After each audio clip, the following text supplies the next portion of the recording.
Pare e pense por um segundo em uma conta matemática que simplesmente não fecha. Se você ligar o noticiário agora, vai ouvir que o Brasil está endividado até o pescoço. Se mudar para um canal internacional, vai ver que os Estados Unidos estão devendo mais de 34 trilhões de dólares. A China, o Japão, a Europa, o mundo inteiro está operando no vermelho. Segundo o Instituto de Finanças Internacionais, a dívida global já ultrapassou a marca insana de 300 trilhões de dólares. Mas espere um pouco. Para cada devedor, obrigatoriamente precisa existir um credor, certo? É a lei básica da economia. O dinheiro não surge do nada e a dívida não é devida ao vácuo. A menos que a Terra esteja devendo dinheiro para Marte ou para alguma civilização alienígena que desconhecemos, alguém aqui embaixo está segurando todas essas promissórias. Quem tem tanto dinheiro assim para emprestar para o planeta inteiro? A resposta vai te assustar. Não é o FMI, não é o Banco Mundial e definitivamente não é o governo. Existe uma entidade que opera acima de tudo isso. Uma instituição soberana, escondida à vista de todos na Suíça, que possui imunidade total contra as leis de qualquer nação. Um lugar onde presidentes não mandam e onde a democracia não entra. Hoje, nós vamos revelar quem realmente está no topo da pirâmide.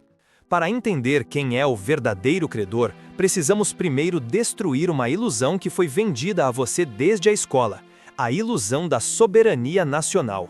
A maioria de nós acredita que o poder máximo financeiro de um país reside no seu banco central ou no governo eleito. Quando a taxa de juros sobe no Brasil e o seu financiamento fica mais caro, a tendência natural é culpar o presidente do Banco Central ou o chefe de Estado. Quando o dólar dispara, olhamos para o Federal Reserve, o poderoso Fed americano. A narrativa oficial diz que essas instituições são independentes e tomam decisões baseadas exclusivamente no que é melhor para o seu próprio povo. Mas, se você olhar com atenção, vai notar um padrão perturbador. Por que quase todos os bancos centrais do mundo tomam medidas idênticas, quase ao mesmo tempo, como se estivessem seguindo uma coreografia ensaiada? Quando o Fed aperta o cinto, a Europa segue, o Brasil segue, a Ásia reage. Não é coincidência, é hierarquia. Os políticos que elegemos, não importa se são de esquerda ou de direita, têm muito menos poder sobre a economia real do que gostam de admitir em seus discursos. Eles brigam na televisão e fazem promessas, mas a verdadeira torneira do dinheiro não está nas mãos deles. O sistema financeiro moderno foi desenhado como uma teia, onde nenhuma nação é realmente livre. Se um banco central decidir ignorar as regras globais amanhã e jogar sozinho, a moeda desse país é destruída e o capital foge em dias. Portanto, se os diretores do Fed e os banqueiros centrais não são os donos da bola, mas apenas gerentes de alto nível obedecendo a protocolos, quem é o dono do estádio? Quem escreve a partitura que todos eles são obrigados a tocar? Para encontrar essa resposta, precisamos sair de Washington, esquecer Brasília e viajar para uma cidade tranquila na fronteira da Suíça. É lá que a verdadeira autoridade reside. Bem-vindo à cidade de Basileia, na Suíça. Se você caminhar perto da estação central de trem, verá um prédio que destoa completamente da arquitetura histórica europeia ao redor. É uma torre cilíndrica de 18 andares, com vidros escuros, que se parece muito mais com um reator de uma usina nuclear ou com a torre de um vilão de filme de ficção científica do que com um escritório administrativo. Este é o quartel-general do BIS, o Bank for International Settlements, ou em português, o Banco de Compensações Internacionais. Provavelmente você nunca ouviu falar dele no Jornal Nacional, e isso é proposital. O BIS é conhecido no meio financeiro como o Banco Central dos Bancos Centrais. É aqui que os homens mais poderosos da economia mundial, incluindo o presidente do Fed americano, o presidente do Banco Central Europeu e, sim, o presidente do Banco Central do Brasil, se reúnem bimestralmente.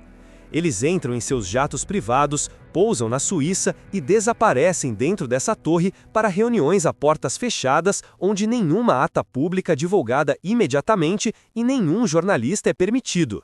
Mas o que torna o BIS verdadeiramente assustador não é apenas o segredo, é o seu status legal. O BIS opera sob o que é chamado de acordo de sede com o governo suíço. Isso significa que o terreno onde o banco está localizado é, na prática, um território soberano. É uma ilha jurídica.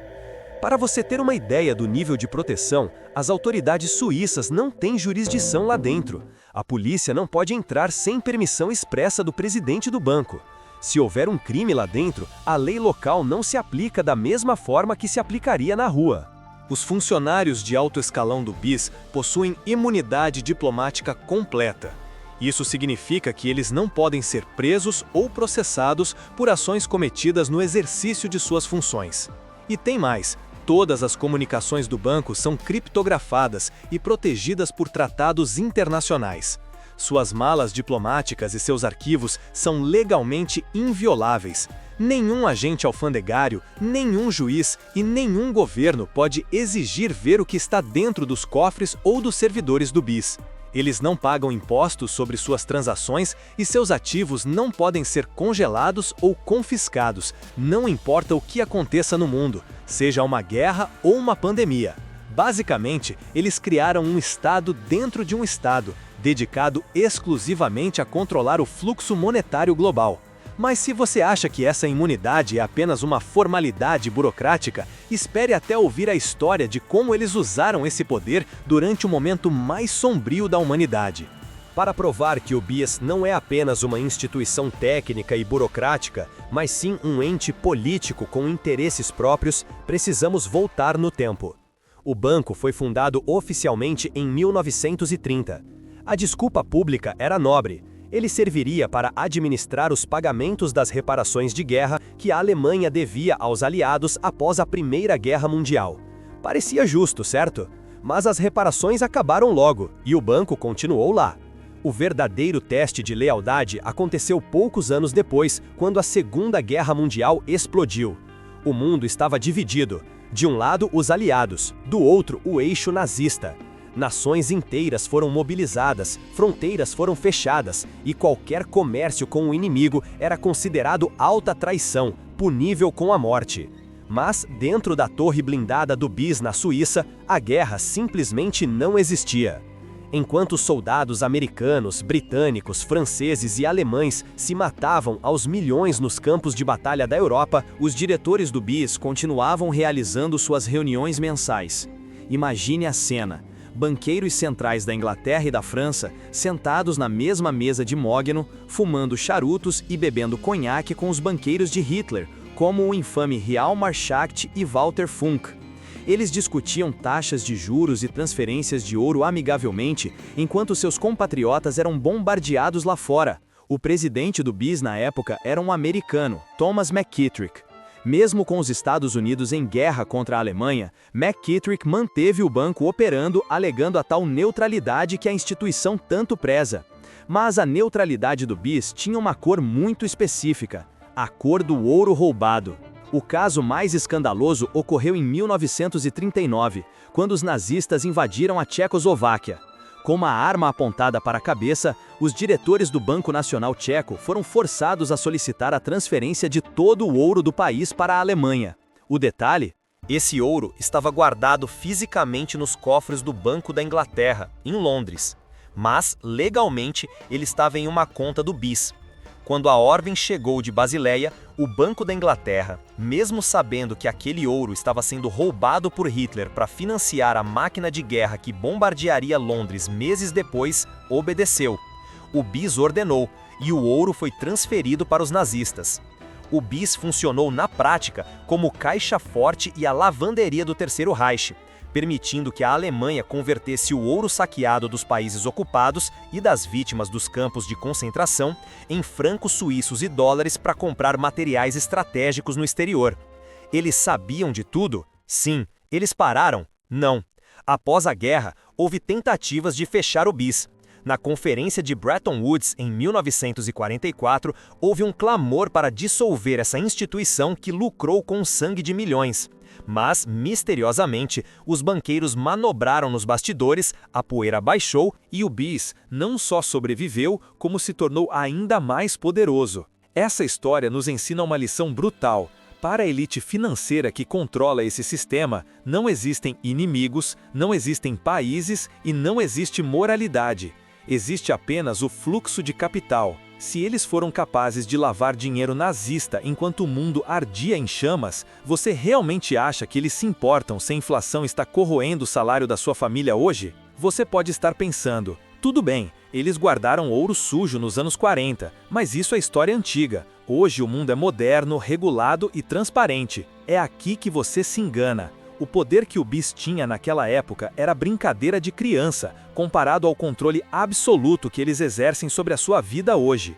E eles não precisam de armas ou exércitos para isso, eles precisam apenas de regras. O mecanismo de controle tem um nome técnico chato para que ninguém preste atenção. Chamam-se Acordos de Basileia, Basileia 1, 2 e 3. Simplificando ao máximo, o BIS define as regras do jogo bancário global. Eles determinam o chamado Índice de Adequação de Capital. Basicamente, é o BIS quem decide quanto dinheiro um banco precisa ter guardado no cofre para cada real que ele empresta a você. Parece apenas uma medida de segurança, certo? Mas é, na verdade, um termostato global da economia. Imagine o seguinte cenário. Os burocratas na Suíça decidem, em uma daquelas reuniões secretas, que o risco global aumentou. Eles emitem uma nova recomendação, que na prática é uma ordem, dizendo que os bancos precisam aumentar suas reservas de segurança. Imediatamente, o efeito dominó começa. O Banco Central do Brasil recebe a ordem e repassa aos grandes bancos locais, Itaú, Bradesco, Banco do Brasil. Para cumprir a nova regra e guardar mais dinheiro, esses bancos precisam parar de emprestar. O crédito na praça seca. Os juros do seu cartão de crédito sobem, o financiamento da sua casa é negado. E o empréstimo para o pequeno empresário fica impagável. Resultado, as empresas param de investir, começam a demitir funcionários e a economia entra em recessão. O inverso também acontece. Se o BIS decide que é hora de aquecer a economia, eles relaxam as regras. Os bancos são liberados para criar dinheiro do nada e emprestar a rodo. O mercado inunda de dinheiro barato, a bolsa de valores sobe artificialmente e todos acham que ficaram ricos. É assim que eles criam os ciclos de boom e bust, expansão e colapso. Não é algo natural do mercado, é orquestrado. Eles inflamam a bolha dando dinheiro barato, esperam você se endividar comprando casas e carros, e então, com uma canetada em Basileia, eles puxam o tapete, restringem o crédito e quebram a economia. Quando a crise estoura, quem paga a conta? Você, que perde o emprego ou o patrimônio. E quem lucra? Os grandes bancos internacionais que, seguindo as dicas privilegiadas do topo da pirâmide, compram os ativos reais, terras, empresas. Infraestrutura, a preço de banana. O BIS não é apenas um banco, é a torre de controle que decide a velocidade do dinheiro no mundo. Os presidentes dos países podem gritar e espernear, mas se o BIS fechar a torneira da liquidez internacional, qualquer nação ajoelha em questão de semanas. Eles controlam o oxigênio do sistema. Então, voltamos à pergunta de 300 trilhões de dólares. Se todos os países estão endividados, quem é o tal credor? Quem está do outro lado do balcão esperando o pagamento? A resposta é perturbadora, porque não é uma única pessoa com um charuto e cartola. O credor é o próprio cartel bancário internacional, uma rede de bancos privados e fundos de investimentos gigantescos, todos coordenados e protegidos pelo guarda-chuva do BIS. Quando dizemos que o Brasil deve dinheiro, o Brasil deve a esse sistema financeiro, que tem o poder exclusivo de criar dinheiro do nada e cobrar juros sobre ele. Mas aqui está o segredo mais sujo de todos. Eles sabem que a dívida nunca será paga. É matematicamente impossível pagar 300 trilhões de dólares. Não existe dinheiro suficiente no mundo para quitar essa dívida, porque o dinheiro para pagar os juros nunca foi criado. O sistema é desenhado para ser uma escravidão eterna. Então, por que eles continuam emprestando? Por que o BIS permite que a bolha cresça tanto? Porque, para essa elite, a dívida não é sobre dinheiro, é sobre governança. Um país endividado é um país obediente. Se você deve ao banco, o banco é dono da sua casa. Se uma nação deve ao sistema internacional, o sistema é dono daquela nação. E é aqui que entramos na fase final do plano, algo que muitos chamam de o grande reset. Como a dívida é impagável, o sistema atual tem data de validade. Eles sabem que o castelo de cartas vai desmoronar, e a teoria é que o BIS já está preparando a solução para a crise que eles mesmos criaram. Em vez de dinheiro de papel ou dígitos eletrônicos nos bancos atuais, eles estão migrando para as CBDCs, moedas digitais de Banco Central. Imagine um cenário onde o sistema atual quebra propositalmente sobre o peso da dívida. O pânico se espalha, e então o BIS e os bancos centrais surgem como salvadores. Não se preocupem, vamos perdoar as dívidas e garantir a renda de todos, mas vocês precisam adotar essa nova moeda digital. A pegadinha, o dinheiro do BIS, o dinheiro do futuro, será programável. Eles poderão decidir o que você pode comprar, onde você pode gastar e até se o seu dinheiro expira se você não gastar rápido o suficiente. Não será mais o seu dinheiro, serão créditos de comportamento controlados diretamente de uma torre na Suíça. O credor final não quer o seu pagamento, ele quer o controle total sobre a sua liberdade de transação. Agora que você sabe que existe um rei secreto nesse tabuleiro de xadrez global, a visão de mundo muda completamente. A dívida que assombra o Brasil, a sua família e o mundo não é um acidente de percurso. Ela é o projeto. Eles construíram um labirinto onde a saída foi murada propositalmente. A Torre de Basileia pode ser intocável pela polícia e ignorada pela grande mídia, mas ela não é invisível para nós. O conhecimento é a única arma que eles não conseguem confiscar. Entender que o dinheiro no seu bolso é apenas uma ficha no cassino deles é o primeiro passo para buscar alternativas reais e proteger o seu patrimônio fora desse sistema viciado. Nós vamos continuar investigando a fundo o que os jornais têm medo de mostrar. Se você quer fazer parte de uma comunidade que se recusa a ser gado financeiro, certifique-se de estar inscrito no canal e com as notificações ativadas. E para provar que você assistiu até o final e realmente acordou para a realidade, deixe um comentário aqui embaixo com a frase: "O BIS não manda no meu dinheiro". Vamos ver quantos de nós estão despertos. Nos vemos no próximo vídeo.